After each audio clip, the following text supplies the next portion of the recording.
যদি সুন্দর একখান মুখ পাইতাম, যদি সুন্দর একটা মন পাইতাম, মহেশখালীর পানের খিলিতারে বানাই খাওয়াইতাম। শেফালী ঘোষের বিখ্যাত এই গানের মতোই মহেশখালীর পানের কদর। খাওয়ার পর একটি গুরুত্বপূর্ণ অনুষঙ্গ হিসেবে এই উপমহাদেশের সর্বত্র পানের আবেদন চিরকালীন। নিয়মিত না খেলেও শখের বশে পান খাননি এমন মানুষের দেখা মেলা ভার। পান ছাড়া আচার অনুষ্ঠান যেন অসম্পূর্ণ। বিয়ে বাড়িতে, বাসায় মেহমানদারিতে, আড্ডায়, ধর্মীয় উৎসবে পান স্থান করে নিয়েছে আলাদাভাবে।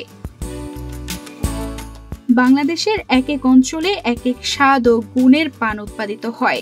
এর মধ্যে দেশের একমাত্র পাহাড়ি দ্বীপ মহেশখালীর মিষ্টি পান সবার কাছেই পরিচিত। বিভিন্ন অঞ্চলের মহেশখালীর প্রায় সব মানুষেরই প্রধান পেশা পান চাষ। প্রায় প্রতিটি বাড়িতে কেউ না কেউ প্রত্যক্ষ বা পরোক্ষভাবে পান চাষে যুক্ত। অতি যত্নের সাথে রোদ বৃষ্টি উপেক্ষা করে স্পর্শকাতর এটি উৎপাদন করা হয়। তবে দাম নেই পানের। ক্রমাগত পানের দরপতনে দিশেহারা মহেশখালীর প্রান্তিক চাষিরা। তবে গত বছর পানের ব্যাপক বাজার মূল্য থাকলেও এবছর পানের দরপতনে চাষিদের মাঝে নেমে এসেছে হতাশা। এদিকে সরকারের পক্ষ থেকেও কোনো ব্যবস্থা নেই কৃষকদের প্রণোদনা।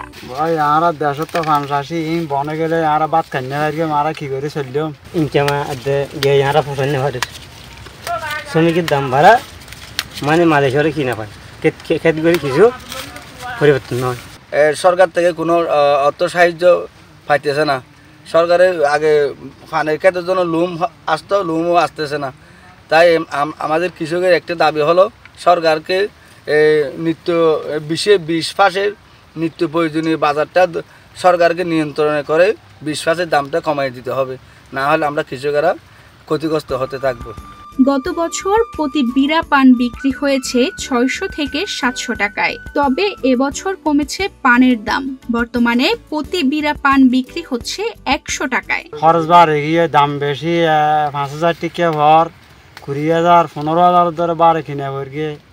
বাস গাছের দাম বাড়িয়ে আমরা গরিম কি আমরা তো চলিনি নেই, বাদ খাই নেই। এখন যদি 200 টাকা 280 টাকা বিক্রি হলে আমরা বাঁচি নেই, খরচ তো ফসাই নেই। এই এজাঙ্গাইন মাঝে কি পানের দাম মান কি না নভারের 15,000 200 টাকা 150 টাকা এখন আর বিক্রি করি কি মানে ফসাই নেভারে। পানের দাম তো বাড়তেছে না। পানের দাম আগে 500 টাকা হলে এখন বেচতেছি 300 টাকা, 200 টাকা, 250 টাকা। কক্সবাজারে বিভিন্ন উপজেলায় 3065 হেক্টর জমিতে পান উৎপাদন করা হয়। এবছর পান উৎপাদন হয় 70,630 মেট্রিক টন এবং পানের বরজ রয়েছে 49,060টি বলে জানিয়েছেন কৃষি সম্প্রসারণ অধিদপ্তর। কক্সবাজার জেলায় 3065 হেক্টর জমিতে পানের আবাদ হয়। এই বছর আমাদের এই 3065 হেক্টর জমিতে 69,630 মেট্রিক টন পান উৎপাদন হয়েছে এবং এই জেলায় মোট পানের বরজ রয়েছে হচ্ছে 49,060টি। হ্যাঁ, এবারে পানের উৎপাদন ভালো থাকার কারণে এবং বেশ অল্প কিছুদিন আগে আমাদের রমজান শেষ হয়েছে, যার কারণে পানের বর্তমান বাজার মূল্যটা বিগত বছর তুলনায় তুলনামূলক একটু কম। তবে তাদের আশা এটি সামনে আরো দাম বাড়বে। তবে আমার কাছে যেটি মনে হয়, যেহেতু উৎপাদন ভালো হয়েছে, যখন কোনো একটা পণ্যের উৎপাদন ভালো হয় তখন দাম একটু কম হয়। তবে এক্ষেত্রে যদি আমরা পানটা বিদেশে রপ্তানি করতে পারি তাহলে আমার মনে হয় যে পানের দামটা কৃষক আরো সঠিকভাবে ভালো পাবে।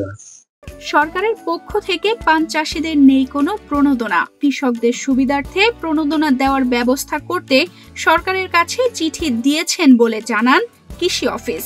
পানের ক্ষেত্রে প্রণোদনার তেমন কোনো ব্যবস্থা এ পর্যন্ত নেই। তবে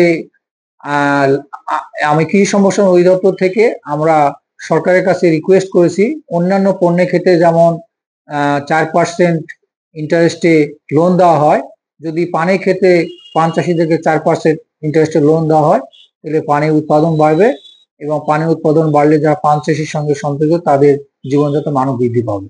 শুধু খাবারের অনুষঙ্গ নয়, পানে রয়েছে বিভিন্ন বেজোশ গুণও।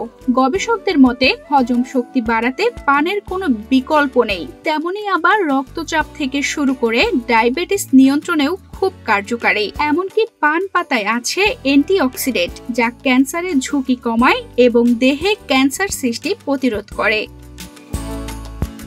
তানজিদা রহমান, ইনায়া, বাংলাদেশ প্রতিদিন।